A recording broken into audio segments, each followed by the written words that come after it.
Milyong-milyong pisong pinsala sa agrikultura na ang naitatala dahil sa patuloy na volcanic activity ng Bulkang Mayon. Yan ang ulat ni Connie Kalipay ng Philippine News Agency.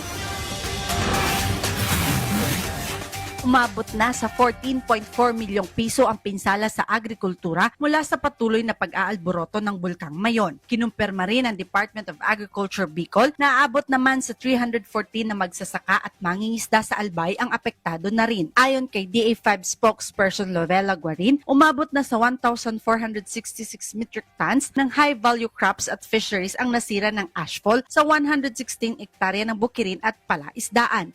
Ang latest initial damage report po natin sa Mayon volcano eruption, igwa na pong 14,420,561 pesos na losses sa agriculture sector.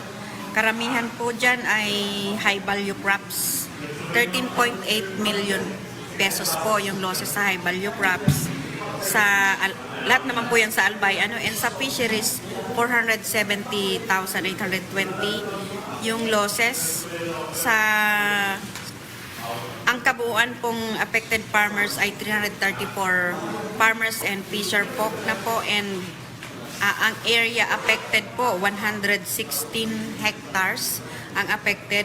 Sabi pa ni Guarin na karamihan sa mga apektado ay fish pond na takpan ng ashfall ang tubig. Dahil dito, nagpadala ang Department of Agriculture Bicol ng paunang tulong sa kinabibilangan ng mga farm inputs para sa communal gardens, sa evacuation centers at mga sako ng pagkain ng baka. Nauna na po tayo ng padala ng mga binhi ng mga vegetables na dun sa Tabaco City, 5 evacuation center sa Tabaco, and medyo lumaki-laki na po, nagsitubo na yung mga pinamigay, and malawak po yung mga communal garden noong mga evacuees doon kung saan medyo may pinagkakaabalahan na sila doon sa evacuation center, and also yung sa animals naman po, marami na pong na-evacuate na mga animals, and nagpadala na din po tayo ng tulong na yung mga pakain sa baka, initial na 100 bags turned over sa Albay Veterinary Office, together with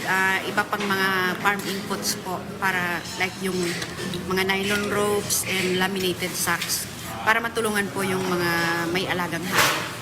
Ang DA ay mayroong 324 milyon na buffer stocks na handang ilabas sa mga magsasaka sa sandaling makabalik sila sa sakahan sa labas ng danger zone. Ang mga apektadong magsasaka ay maaaring mag-claim ng insurance mula sa Philippine Crop Insurance Corporation at makakuha ng 25,000 loan sa ilalim ng Survival and Recovery Assistance Program. Samantala, sinabi naman ng DA5 na ang bilang ng mga magsasaka at mangingisda na nakarehistro sa pambansang database ay tumaas sa 551,765 noong 2025 mula sa 535,174 noong 2024. Mula rito sa Albay para sa Integrated State Media, Connie Kalipay ng Philippine News Agency.